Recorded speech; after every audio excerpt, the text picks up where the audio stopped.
ਚਲੋ ਦੋਸਤੋ, ਗੱਲਬਾਤ ਦੇ ਸਿਲਸਿਲੇ ਨੂੰ ਅੱਗੇ ਵਧਾਉਂਦੇ ਹਾਂ। ਹੁਣ ਆਪਾਂ ਗੱਲ ਕਰਦੇ ਹਾਂ ਰੂਪ ਅਤੇ ਰੂਹ ਦੀ। ਜੀ ਹਾਂ, ਰੂਪ ਅਤੇ ਰੂਹ ਦੀ।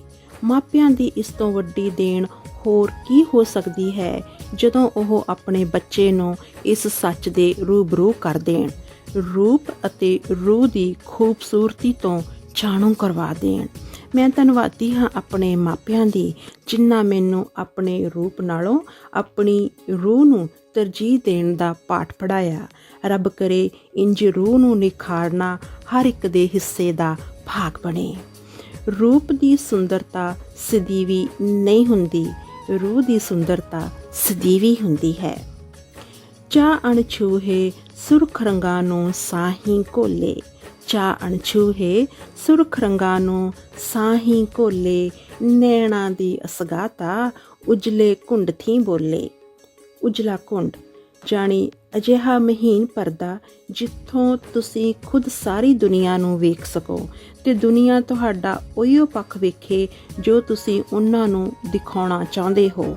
ਆਪ ਦੇ ਵਿਚਾਰ, ਆਪ ਦਾ ਲਿਬਾਸ ਤੇ ਆਪ ਦਾ ਵਿਹਾਰ ਜਦੋਂ ਇਸ ਕੁੰਡ ਦੇ ਦਾਇਰੇ ਦੇ ਅੰਦਰ ਹੋਣਗੇ ਤਾਂ ਜੀਵਨ ਸੁੰਦਰ ਬਣ ਜਾਵੇਗਾ, ਜੀਵਨ ਸਹਿਜ ਹੋ ਜਾਵੇਗਾ ਤੇ ਇਸ ਤੋਂ ਉੱਤਮ ਹੋਰ ਭਲਾ ਕੀ ਹੋਵੇਗਾ। ਚਾਹ ਅਣਛੂਹੇ ਸੁਰਖ ਰੰਗਾਂ ਨੂੰ ਸਾਹੀਂ ਘੋਲੇ, ਨੈਣਾ ਦੀ ਅਸਗਾਤਾ ਉਜਲੇ ਕੁੰਡ ਥੀਂ ਬੋਲੇ। ਹਰ ਚੀਜ਼ ਨੂੰ ਵੇਖਣ ਦੇ ਦੋ ਪਹਿਲੂ ਹੁੰਦੇ ਨੇ ਤੇ ਇੱਥੇ ਸਾਨੂੰ ਕੁੰਡ ਨੂੰ ਹੋਰ ਨਜ਼ਰੀਏ ਤੋਂ ਵੇਖਣ ਦੀ ਜ਼ਰੂਰਤ ਸੀ। ਕੁੰਡ ਨੂੰ ਇਸ ਤਰ੍ਹਾਂ ਵੇਖੋ ਕਿ ਕੁੰਡ ਮਜਬੂਰੀ ਨਾ ਹੋ ਕੇ ਮਾਣ ਬਣ ਜਾਵੇ। ਇਹੀ ਕਲਾ ਹੈ ਜ਼ਿੰਦਗੀ ਨੂੰ ਜਿਉਣ ਦੀ, ਜ਼ਿੰਦਗੀ ਨੂੰ ਖੂਬਸੂਰਤ ਬਣਾਉਣ ਦੀ। ਇੱਕ ਦੂਜੇ ਸੰਗ ਸਮਾਂ ਬਿਤਾਉਣਾ ਤੇ ਸਾਡੀ ਜ਼ਿੰਦਗੀ ਦਾ ਸਫ਼ਰ ਬਹੁਤ ਹੀ ਛੋਟਾ ਹੈ। ਪਤਾ ਨਹੀਂ ਕਦੋਂ ਕਿਸ ਨੇ ਇੱਥੋਂ ਤੁਰ ਜਾਣਾ ਹੈ। ਚਲੋ ਦੋਸਤੋ, ਇੱਕ ਛੋਟਾ ਜਿਹਾ ਸਵਾਲ ਖੁਦ ਨੂੰ ਪਾਉਂਦੇ ਹਾਂ, ਕੀ ਸਾਡੇ ਕੋਲ ਸੱਚ ਵਿੱਚ ਹੀ ਇੱਕ ਦੂਜੇ ਨਾਲ ਲੜ ਭਿੜ ਕੇ, ਗੁੱਸੇ ਹੋ ਕੇ, ਰੁੱਸੇ ਰਹਿਣ ਦਾ ਸਮਾਂ ਹੈ? ਜੇ ਤੁਸੀਂ ਅਜਿਹਾ ਸੋਚਦੇ ਹੋ ਤਾਂ ਇਹ ਤੁਹਾਡੀ ਗਲਤਫਹਿਮੀ ਹੈ। ਮੌਤ ਨੂੰ ਬਹੁਤ ਨੇੜਿਓਂ ਵੇਖ ਕੇ ਮੈਨੂੰ ਹੁਣ ਕੋਈ ਭਰੋਸਾ ਨਹੀਂ ਰਿਹਾ ਜ਼ਿੰਦਗੀ ਦਾ।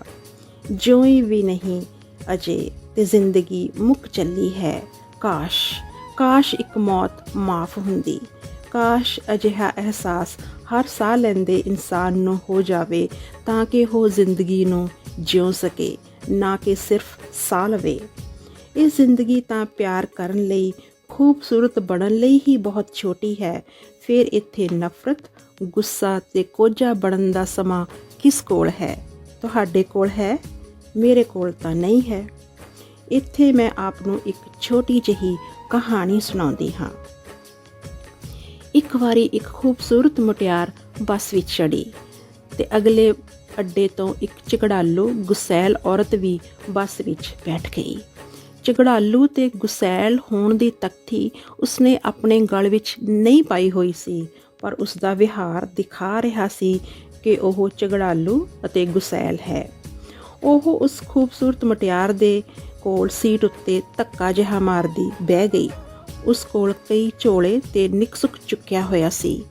ਉਸ ਖੂਬਸੂਰਤ ਔਰਤ ਦੇ ਦੂਜੇ ਪਾਸੇ ਬੈਠਾ ਇੱਕ ਵਿਅਕਤੀ ਨਾਰਾਜ਼ ਹੋ ਰਿਹਾ ਸੀ ਕਿ ਤੂੰ ਉਸ ਗੁਸੈਲ ਔਰਤ ਨੂੰ ਧੱਕੇ ਮਾਰਨ ਤੋਂ ਕਿਉਂ ਨਹੀਂ ਵਰਜ ਰਹੀ?